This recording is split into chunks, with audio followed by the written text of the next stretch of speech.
일만화소의 전은옥 목사입니다. 오늘은 구약성경 다니엘서 6장 3절과 4절 그리고 10절 말씀을 묵상하고자 합니다. 먼저 말씀을 읽어드리겠습니다. 다니엘은 마음이 민첩하여 총리들과 고관들 위에 뛰어나므로 왕이 그를 세워 전국을 다스리게 하고자 한지라. 이에 총리들과 고관들이 국사에 대하여 다니엘을 고발할 근거를 찾고자 하였으나 아무 근거, 아무 허물도 찾지 못하였으니 이는 그가 충성되어 아무 그릇됨도 없고 아무 허물도 없음이었더라. 다니엘이 이 조서에 왕의 도장이 찍힌 것을 알고도 자기 집에 돌아가서는 윗방에 올라가 예루살렘으로 향한 창문을 열고 전에 하던 대로 하루 3번씩 무릎을 꿇고 기도하며 그의 하나님께 감사하였더라. 아멘. 심리학자 프로이드는 일과 사랑, 사랑과 일, 이것이 인생의 전부다 이런 말을 남겼는데요. 일과 사랑 이 모두에 성공한 사람은 정말 우리가 보기에 너무 부러운 사람이라고 할 수 있습니다. 2마리 토끼를 잡은 것이나 마찬가지인데요. 사실 대부분은 어느 한쪽에 치우쳐서 일을 열심히 하든지 또 사랑에 올인하든지 그러는 경우가 많습니다. 우리 신앙인들이 자주 빠지는 딜레마가 있는데요. 그것은 일상의 삶과 또 신앙생활에 이것을 어떻게 균형을 이루어야 되나 이 문제 때문에 고민하시는 분들이 꽤 많습니다. 일을 열심히 하고자 하면 상대적으로 신앙생활을 열심히 하기가 어렵다라고 호소하시기도 하고요. 또 반대로 신앙생활을 열심히 하면 자신이 하는 일에 등한시하게 된다 이렇게 말씀하시는 분도 있습니다. 사실 이러한 문제는 일과 신앙생활을 별개로 구분지어서 생기는 문제인데요. 오늘은 이 일과 신앙 이 2가지에 모두 성공한 다니엘에 대해서 여러분에게 소개하고자 합니다. 이 다니엘은 이 딜레마를 완전하게 극복할 수 있는 방법을 여러분에게 제시할 수 있다고 제가 자부할 수 있는데요. 유다 왕족 출신이었던 다니엘은 바벨론의 포로로 끌려가게 됩니다. 며칠 전에 나누었던 이 다니엘의 세 친구 이야기가 기억나실 텐데요. 다니엘은 이 사드락과 메삭과 아벳느고 이 친구들과 함께 바벨론의 포로로 끌려가서 당시 바벨론 왕이었던 느부갓네살 왕 밑에서 교육을 받게 되는데요. 느부갓네살 왕은 그때 당시에 포로들에게 바벨론의 그 학문과 말을 가르쳐서 나라의 인재로 등용하는 정책을 사용하였습니다. 그래서 이들은 3년 동안 그 바벨론의 모든 학문을 배우면서 또 날마다 왕이 하사한 고기를 비롯한 많은 진귀한 음식들 그리고 포도주를 먹어야 했었는데요. 하나님의 백성이라고 자부했던 다니엘과 친구들은 우상에게 절하고 바쳤던 그 음식들 그리고 또 부정하다고 생각했던 이 음식들을 먹는 것을 거부하였습니다. 그 대신에 자신들은 채식과 물을 먹겠다고 선언하였는데요. 그럼에도 불구하고 그들의 얼굴빛은 온갖 진미 그런 고기와 또 포도주 온갖 좋은 음식들을 먹었던 사람들보다 훨씬 좋아서 채식과 또 물만 먹고도 그 모든 교육 기간을 마칠 수가 있었습니다. 하나님은 그런 그들에게 모든 그 학문을 배울 수 있는 지혜를 주셨고요. 또 모든 서적을 깨닫게 하셨고 그 지혜를 주셔서 거기에 있던 다른 학생들이라고 할 수 있겠죠. 함께 배웠던 학생들보다 훨씬 뛰어나게 만드셨습니다. 그리고 특별히 다니엘에게는 모든 환상과 또 꿈을 깨달아 아는 능력까지 부여하셨습니다.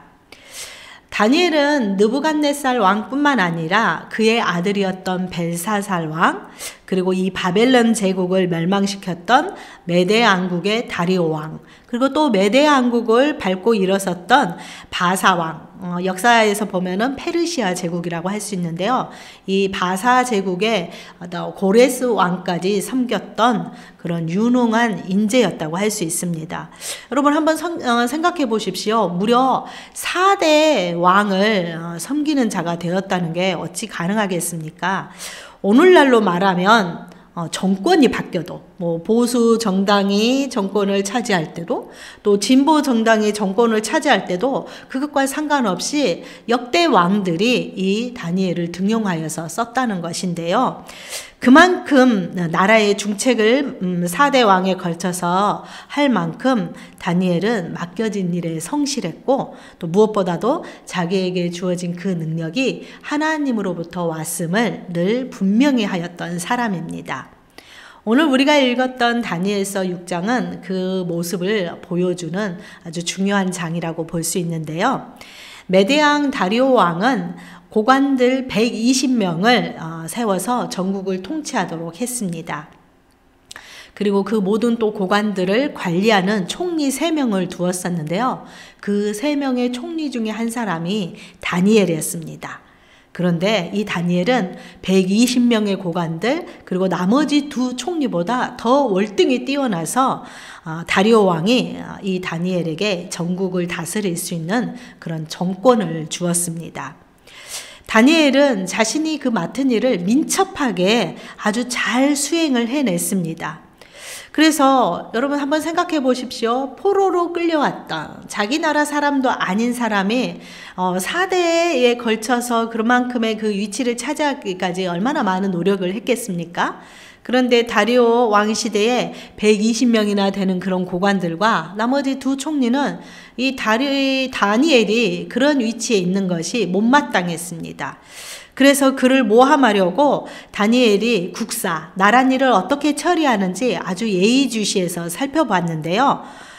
그래서 거기에서 뭔가 꼬투리 잡을 만한 것이 있나, 법적으로 고발할 근거가 있는가 아주 샅샅이 찾기 시작했습니다. 그런데 오늘 말씀에도 보면 아시다시피 어떠한 허물도 찾지 못했다고 합니다. 그만큼의 위치에 있으며 뇌물을 받고 일을 처리한다든지 또 자기의 권력으로 자기 마음에 드는 사람을 어떤 자리에 꽂아 넣는다든지 이런 일을 했을 법도 한데요. 그러한 꼬투리 잡을 만한 것을 단 하나도 하지 않았다라고 성경은 기록하고 있습니다.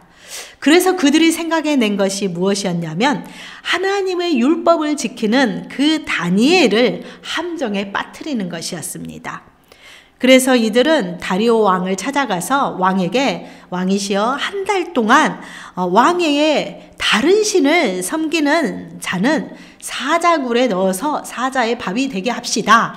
이것을 금령을 만들어서 온 나라에 조서로 내리십시오. 라고 이렇게 제안을 한 것입니다. 다리오 왕 입장에서는 자신의 권위를 올려주는 이 제안에 당연히 선뜻 임했겠지요. 그런데 다니엘은 이 금령이 내려졌음을 알면서도 그가 늘 정한 시간에 하루에 3번씩 자신이 떠나왔던 그 예루살렘을 향하여 무릎을 꿇고 하나님께 기도했다고 나와 있습니다. 심지어 그 금령이 내려진 것을 알면서도 하나님께 감사의 기도를 올렸다라고 성경은 말하고 있습니다. 이것은요, 목숨을 담보로 한 행위입니다. 그냥 다니엘이 마음만 먹었으면 한 달 동안은 잠시 그 기도의 시간을 쉴 수도 있잖아요. 그러면 사자의 밥이 되지도 않을 텐데 다니엘은 굶주린 그 사자의 밥이 되는 것보다 하나님과 소통하는 것, 하나님을 예배하는 일을 우선순위로 두었습니다. 그는 사람의 명령보다 이 하나님을 소통하는 것을 훨씬 더 중요하다는 것을 누가 보든 보지 않든 지켜냈다는 것을 알 수가 있는데요. 우리는 이 다니엘을 통해서 한 나라의 신하로서 자신이 맡았던 일도 성실하게 감당했지만 또 하나님 나라의 백성으로서 하나님의 자녀인 다니엘은 하나님을 예배하는 일도 성실하게 했다는 것입니다. 많은 성도들이 내가 기도 생활 하지 못하고 예배에 잘 참석하지 못하는 것은 일을 열심히 하기 때문이야 라고 말을 합니다.